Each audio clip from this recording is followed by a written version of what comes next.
بسم اللہ الرحمن الرحیم۔ السلام علیکم دوستو، دنیا بھر کی خبروں میں آج آپ سنیں گے، لیکن اس سے پہلے اگر ہو سکے تو لائک اور سبسکرائب کا بٹن ضرور دبا لیں۔ شکریہ۔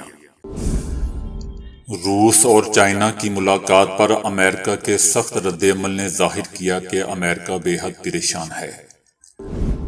امریکہ کے مزید 50 بینک دیوالیہ ہونے کے خطرے سے دوچار ہیں۔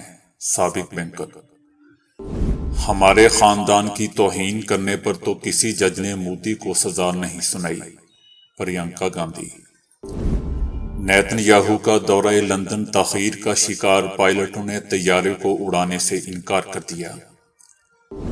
مجھے مشورے دیے جا رہے ہیں کہ میں آزاد کشمیر یا گلگت بھاگ جاؤں۔ عمران خان۔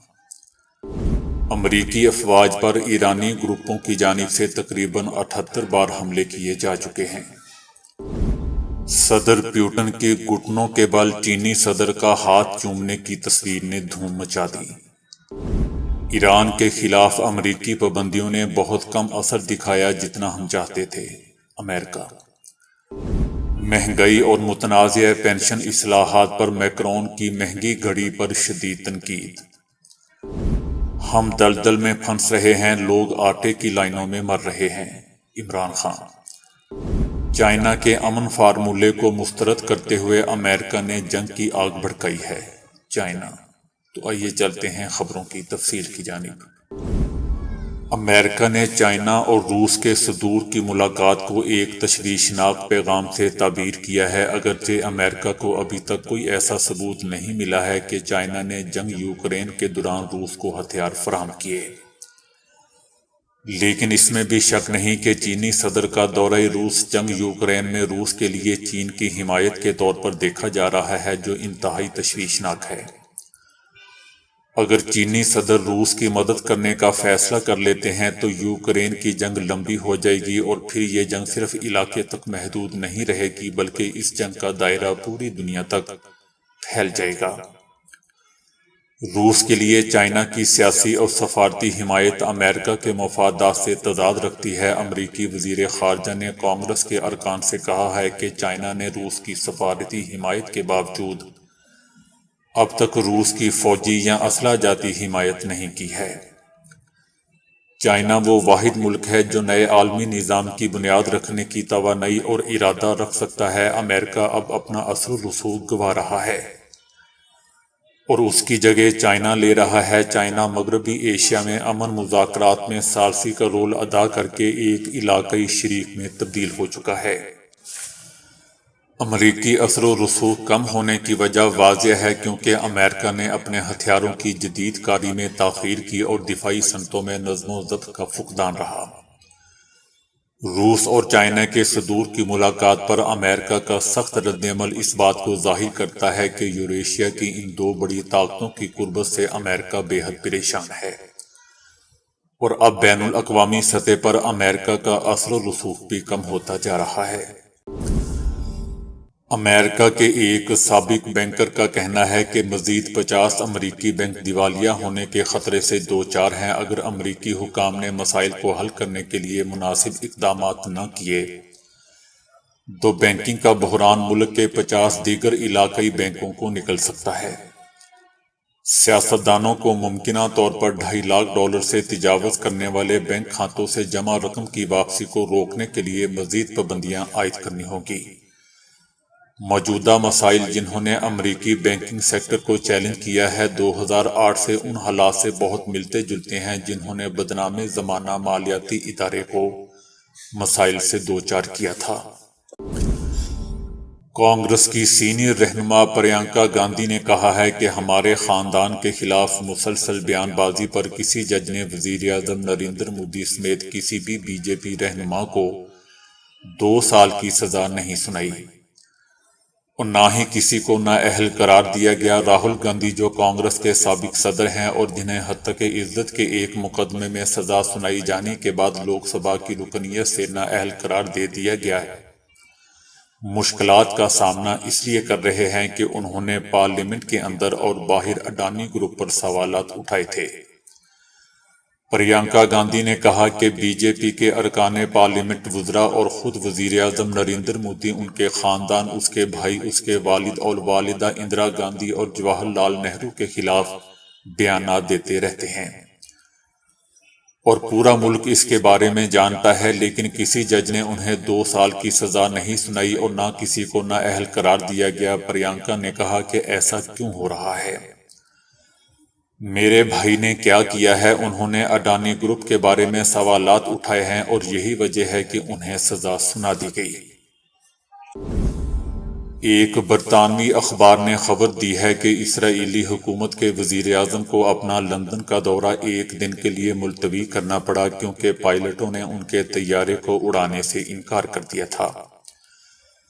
نیتن یاہو کے تجویز کردہ متنازع عدالتی اصلاحات بل کے خلاف مقبوضہ فلسطین میں ہونے والے مظاہروں کے بعد ایک برطانوی اخبار نے ایک ذریعے کے حوالے سے خبر دی ہے کہ اسرائیلی حکومت کے وزیر اعظم کو اپنا لندن کا دورہ ملتوی کرنا پڑا۔ اخبار مزید لکھتا ہے کہ پائلٹوں کے انکار کا تعلق نیتن یاہو کے عدالتی نظام میں تبدیلیوں کے منصوبے سے ہے۔ نیتن یاہو گزشتہ شیڈول سے ایک دن تاخیر سے انگلینڈ کے لیے روانہ ہوئے۔ کئی ہفتوں سے صہیونی آباد کار مقبوضہ علاقوں میں دوستوں نیتن یاہو کی عدالتی اصلاحات کے خلاف بڑے پیمانے پر مظاہرے کر رہے ہیں۔ عمران خان نے کہا ہے کہ میں زمان پارک میں ہی رہوں گا، جس کو مارنا ہے آ کر مار دے۔ عمران خان نے کہا کہ مجھے مشورے دیے جا رہے ہیں کہ آپ آزاد کشمیر یا گلگت بھاگ جائیں۔ عمران خان نے کہا ہے کہ مجھے مشورے دیے جا رہے ہیں کہ آپ آزاد کشمیر یا گلگت بھاگ جائیں یا چلے جائیں، کیونکہ وہاں آپ کی حکومت ہے اور آپ کو تحفظ کی بھی ضرورت ہے۔ مگر اب میں نے فیصلہ کر لیا ہے کہ میں زمان پارک میں ہی رہوں گا اور یہیں بیٹھا ہوں، جس کو آ کر مارنا ہے مار دے۔ عمران خان کا مزید کہنا تھا کہ مینار پاکستان کا جلسہ روکنے کے لیے پی ٹی آئی کے 1000 سے زائد کارکنوں کو گرفتار کیا گیا ہے، مگر اب قوم رکنے والی نہیں ہے۔ انہوں نے کہا کہ طاقتور کو قانون پہ یہ حق نہیں دیتا کہ وہ اپنی مرضی کرے۔ جو پاکستان میں ہو رہا ہے اس کا مسئلہ یہ ہے کہ طاقتور اپنے آپ کو قانون سے بالاتر سمجھتا ہے۔ عمران خان نے کہا کہ سپریم کورٹ کا حکم پر الیکشن کمیشن نے فنڈز نہ ہونے کا بہانہ بنایا اور اب الیکشن 8 اکتوبر کو چلے گئے۔ کیا 8 تک سارے ملکی مسائل حل ہو جائیں گے؟ کون آج گارنٹی دے گا کہ 8 اکتوبر کو الیکشن ہوں گے یا نہیں؟ کون یہ فیصلہ کرے گا؟ ہم نے اگر آئین کا قتل ہونے دیا تو بات رکے گی نہیں بلکہ بہت آگے جائے گی۔ پہلے بھی تاریخ میں 90 دن میں الیکشن کروانے کا جنرل ضیاء الحق نے وعدہ کیا تھا، لیکن کیا ہوا؟ آمریت ملک میں آگے کبھی سنا ہے کہ برطانیہ یا یورپ میں قبضہ مافیا ہو؟ اگر جی آئی ٹی تشکیل دینی ہے تو وہ چیف جسٹس آف پاکستان کے ماتحت بنائے، کیونکہ باقی سارے لوگ ملے ہوئے ہیں اور ہمیں ان پر کوئی اعتبار نہیں ہے۔ امریکہ کی جانب سے شام کے فضائی حملوں میں 11 ایران نواز عسکریت پسندوں کو مار دیا گیا ہے۔ اس کے جواب میں العمر آئل فیلڈ میں ایک امریکی اڈے پر میزائل حملہ کیا گیا ہے۔ تاہم اس سے ہونے والے نقصان کی وضاحت نہیں ملی ہے۔ حملے کی اطلاع پر امریکہ کی جانب سے بھی فوری طور پر کوئی تبصرہ نہیں کیا گیا۔ اس سے پہلے جمعرات کو ڈرون حملے میں ایک امریکی کانٹریکٹر ہلاک اور 5 امریکی فوجی زخمی ہو گئے تھے، جن کو فوری طور پر عراق منتقل کر دیا گیا تھا۔ ڈرون حملے کے جواب میں جمعے کی صبح امریکہ نے مشرقی شام میں کئی مقامات کو نشانہ بنایا۔ اب تک دوستوں امریکی افواج پر ایران کے حمایت یافتہ گروپوں کی جانب سے تقریباً 78 بار حملے کیے جا چکے ہیں۔ ایک جعلی تصویر نے انٹرنیٹ پر دھوم مچا دی، جس میں ظاہر کیا گیا کہ روسی صدر گھٹنوں کے بل چینی صدر کا ہاتھ چوم رہے ہیں۔ لوگوں نے تصویر کے غلط ہونے کے یقین کے باوجود اسے دیکھا۔ یہ تصویر 1 ملین سے زیادہ مرتبہ دیکھی جا چکی ہے۔ لوگوں کا یقین تھا کہ روسی صدر پوٹن نے چینی صدر شی جن پنگ کے اس طرح ہاتھ نہیں چومے تھے۔ دوسری جانب یوکرین میں تنازع کے خاتمے کے لیے چینی امن اقدام کو سراہا جا رہا ہے۔ دوستوں تصویر سے یہ واضح کرنے کی کوشش کی گئی ہے کہ یوکرینی جنگ کے تعطل سے نکلنے کا راستہ تلاش کرنے کی کوشش میں صدر پوٹن چائنا کے سامنے سر تسلیم خم کر رہے ہیں۔ کئی ماہرین اور صحافیوں نے اس تصویر کی حقیقت جاننے کے لیے جانچ کی تو معلوم ہوا کہ یہ جعلی ہے اور جدید مصنوعی ذہانت کی ٹیکنالوجی کا استعمال کرتے ہوئے بنائی گئی ہے۔ ابتدائی طور پر اسے امیج سرچ انجن میں تلاش کیا گیا تو معلوم ہوا کہ یہ تصویر ہانگ کانگ، پولینڈ اور یوکرین کے اکاؤنٹ سے نکلی ہے اور یہ سوشل میڈیا کے علاوہ کہیں نہیں ملی۔ کیونکہ کسی میڈیا آؤٹ لیٹ نے اسے شائع نہیں کیا، یہ واضح تھا کہ تصویر کے اندر کچھ تفصیلات میں خامیاں موجود ہیں۔ مثال کے طور پر صدر پوٹن کا ہاتھ دھندلا تھا اور زیادہ حقیقت پسندانہ نہیں لگ رہا تھا۔ تصویر میں صدر پوٹن کا سر بھی ان کے جسم کے مقابلے میں غیر معمولی طور پر بڑا تھا۔ امریکہ نے اعتراف کیا ہے کہ ایران کے خلاف امریکہ کی پابندیوں نے اس سے کہیں کم اپنا اثر دکھایا ہے جتنا ہم چاہتے تھے۔ امریکی وزیر خزانہ نے امریکی کانگریس کے ارکان کے اجلاس سے خطاب میں جو اس بات کا جائزہ لینے کے لیے منعقد ہوا تھا کہ آیا امریکی پابندیوں کا ایران پر اثر ہوا یا نہیں، اعتراف کیا گیا کہ امریکی پابندیاں ایران کی پالیسی اور سیاست میں تبدیلی نہیں لا سکی۔ جو بائیڈن 2021 میں ایسے وقت میں برسر اقتدار آئے تھے جب ایران پر زیادہ سے زیادہ دباؤ ڈالنے کی امریکی پالیسی اپنے اہداف کے حصول میں ناکام رہی تھی۔ فرانس میں جاری متنازع پینشن اصلاحات پر بات کرتے ہوئے صدر میکرون نے مہنگی گھڑی اتار دی۔ میکرون ایک ٹی وی چینل کو انٹرویو کے دوران انتہائی مہنگی لگژری گھڑی پہنے ہوئے دکھائی دیے۔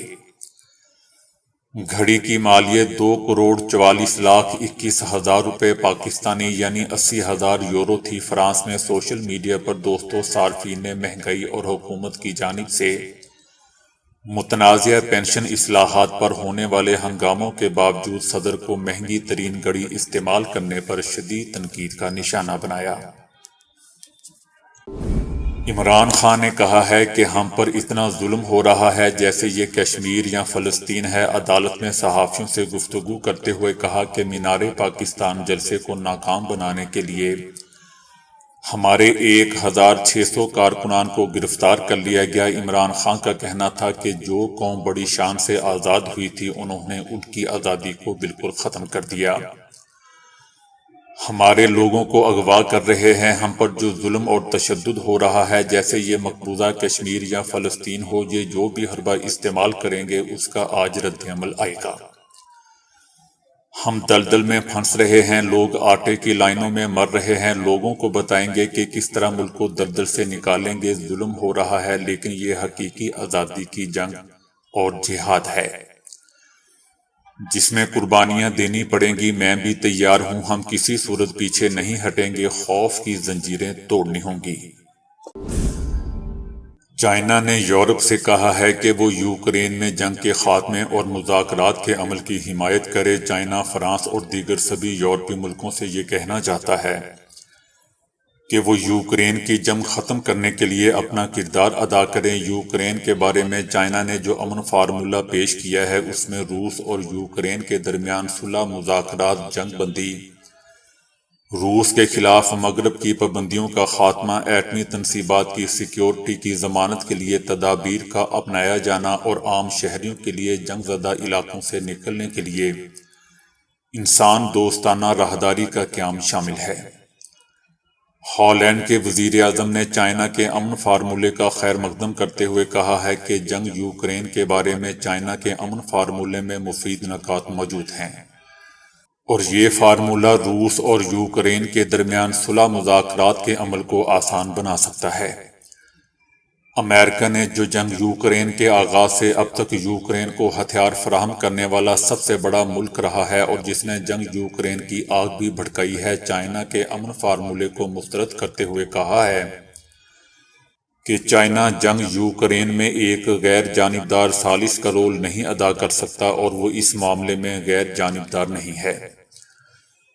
دوستو، یاد رہے کہ جنگ یوکرین اپنے تمام تر منفی سیاسی، اقتصادی اور فوجی اثرات کے باوجود جاری ہے اور مغربی ممالک بدستور یوکرین کو ہتھیار فراہم کر رہے ہیں۔ مغربی ملک خاص طور پر امریکہ نے روس کے خلاف پابندیاں سخت اور یوکرین کو بھاری اور ہلکے ہتھیاروں کی سپلائی جاری رکھ کر نہ صرف یہ جنگ یوکرین کو ختم کرانے کے لیے کوئی قدم نہیں اٹھایا ہے بلکہ اس نے جنگ یوکرین کی آگ کو پہلے سے بھی زیادہ ہوا دی ہے۔ تو دوستو ابھی کے لیے اتنا ہی۔ ویڈیو کو لائک اور شیئر کرنے کا بہت بہت شکریہ۔